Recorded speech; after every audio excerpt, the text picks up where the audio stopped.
बिस्मिल्लाहिर्रहमानिर्रहीम। आज का टॉपिक है 10th क्लास के मैथमेटिक्स में स्टैटिस्टिक का टॉपिक है किसी भी ग्रुप डेटा का अरिथमेटिक मीन आपने किस तरह मालूम करना है। किसी भी ग्रुप डेटा का अरिथमेटिक मीन आपने किस तरह मालूम करना है। अरिथमेटिक मीन का फार्मूला सबसे पहले आप नोट कर लें। अरिथमेटिक मीन का सिंबल है x bar is equal to summation of f of x divide by summation of f of. ये फार्मूला किस चीज का है? अरिथमेटिक मीन का है। Summation of f of x divide by summation of f of. मिसाल के तौर पर हमारे पास ये ग्रुप डेटा है, इसमें कह रहा है कि एक क्लास है, उसमें किलोग्राम में जो किसी भी स्टूडेंट की वेट जो है वो हमें दिया है कि 45 से लेके 50 किलोग्राम तक हमारे क्लास में कितने स्टूडेंट है? 6। और स्टूडेंट को डिनोट किया है फ्रीक्वेंसी से। 50 से लेके 55 तक हमारे क्लास में स्टूडेंट की वेट जो है ये इस रेंज में जो है वो कितने स्टूडेंट है? 7। रेंज जो है वो 50 से लेके 60 तक जो किलोग्राम की रेंज है, कितने स्टूडेंट मौजूद है क्लास में? 10। 60 से लेके 65 किलोग्राम तक रेंज जो है स्टूडेंट की वो कितनी मौजूद है? 12। 65 से लेके 70 तक जो किलोग्राम की जो रेंज है वो मौजूद है हमारे क्लास में, और कितने स्टूडेंट मौजूद है? 3। कह रहा है कि आप जो है इस क्लास की आप अरिथमेटिक मीन मालूम करें। अरिथमेटिक मीन का तो फार्मूला ये है summation of f of x divide by summation of f of. तो मतलब ये कि आपके पास फार्मूले में फ्रीक्वेंसी तो गिवन है 6, 7, 10, 12, 3, लेकिन आपके पास x नहीं है। अगर x आपके पास आ जाए तो आप इस फ्रीक्वेंसी को x के साथ मल्टीप्लाई करें, फिर आप सारे f ऑफ x कॉलम को ऐड करें, उसके बाद समेशन ऑफ f तो आपके पास वैसे भी है, सारे फ्रीक्वेंसी को आपने क्या करना है? ऐड करना है। सॉल्यूशन आपका ये है, आप जो है इस रेंज को, इस कॉलम को आप वर्टिकल लिख लें 45 से लेके 50 तक, 50 से लेके 55 तक, 55 से लेके 60 तक, 60 से लेके 65 तक, 65 से लेके 70 तक। फ्रीक्वेंसी जो है 6, 7, 10, 12, 13, इसके लिए आप जो है अलग कॉलम बना लें। सही, आपको x चाहिए तो xi आप किस तरह मालूम करेंगे? xi आपको मालूम करना है, वो आपके पास बराबर है लोअर लिमिट, इसको कहते हैं लोअर लिमिट। किसी भी कॉलम रोज के रेंज को lower limit plus upper limit को आपने ऐड करना है और उसको आपने 2 पे डिवाइड करना है। लोअर लिमिट की प्लस अपर लिमिट को ऐड करें और 2 पे डिवाइड करें, तो आपके पास क्या आता है? आपके पास वैल्यू आती है 95। क्या आता है? 95 डिवाइड बाई 2। 95 को जब आप 2 पे डिवाइड करते हो तो आपके पास आंसर आता है 47.5।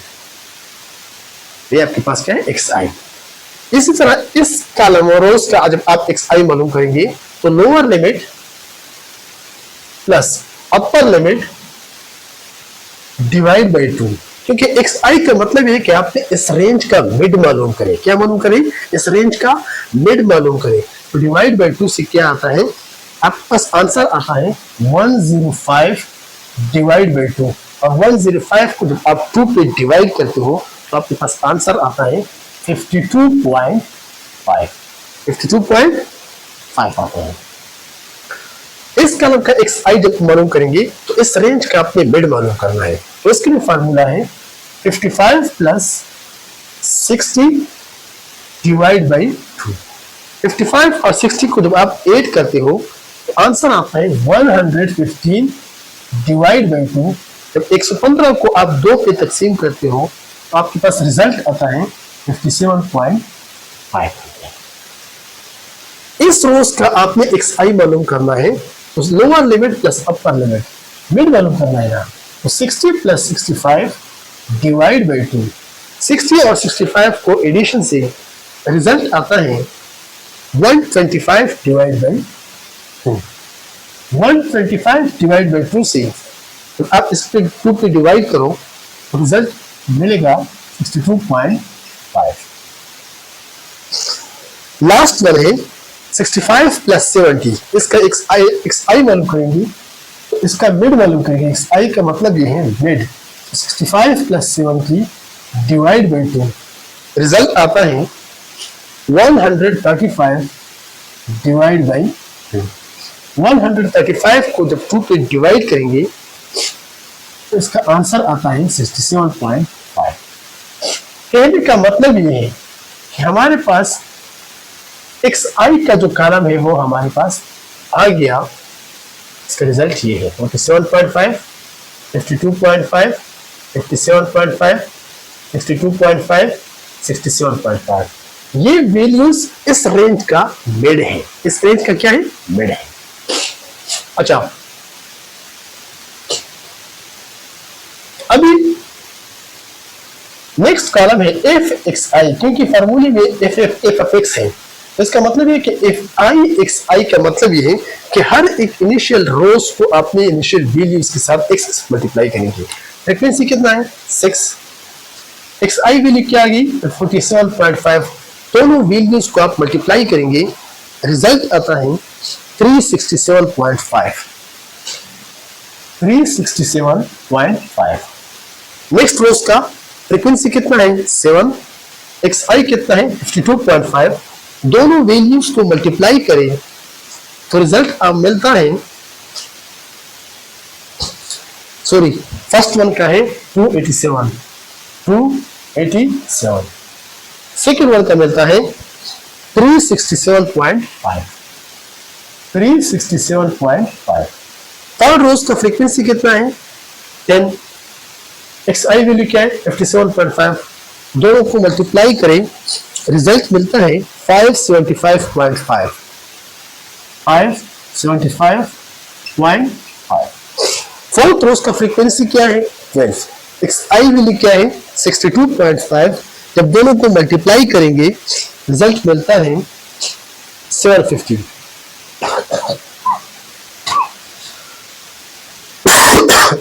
लास्ट वन है फ्रीक्वेंसी क्या है? 3।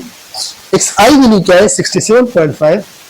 जब दोनों को मल्टीप्लाई करेंगे तो रिजल्ट आता है 202.5। तो हमारे पास फार्मूले में समेशन एफ ऑफ एक्स आई है। तो समेशन एफ ऑफ एक्स आई का मतलब ये है कि इन सारे एफ ऑफ एक्स वैल्यूज को आपने ऐड करना है।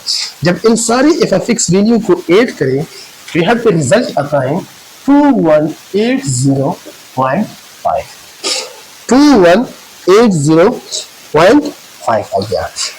अब इस फार्मूले में पुट करना है, अरिथमेटिक करना है। तो x bar is equal to summation F of X. इन सारे एफ ऑफ एक्स को हमने ऐड किया, क्या आ गया? 2180.5 divide by summation F of. ये हमारे पास क्या है? फ्रीक्वेंसी का कॉलम है। इस फ्रीक्वेंसी के कॉलम को हमने ऐड करना है। 6 + 7 13, 13 + 10 23, 23 + 12 35, 35 + 3 38। तो यहाँ पे क्या आता है? 38 आता है। तो इन सारों को हम ऐड करेंगे तो इसका रिजल्ट क्या आता है? 38 आता है। तो x bar is equal to, जब इन दोनों को डिवाइड करते हैं 2180.5 डिवाइड बाई 38 से रिजल्ट आता है 57.36। 57.36। ये x बार जो इसको हम कहते हैं अरिथमेटिक मीन कहते हैं। ये क्या कहलाता है? Arithmetic mean. कहने का मतलब ये है कि 45 से लेकर 70 तक किलोग्राम का रेंज है, 6 से लेकर 33 तक है। तो इनका सारों का जो मीन हमारे पास आता है वो क्या आता है? 57.36। इसका क्या है? आंसर है। उम्मीद है आपको आज की वीडियो अच्छी लगी होगी। वीडियो को शेयर करें और चैनल को सब्सक्राइब करें ताकि इस तरह की जो इन्फॉर्मेटिव वीडियोस हैं वो आप तक भी पहुंच सके और बाकी जो स्टूडेंट है वो भी इससे फायदा हासिल कर सके। शुक्रिया।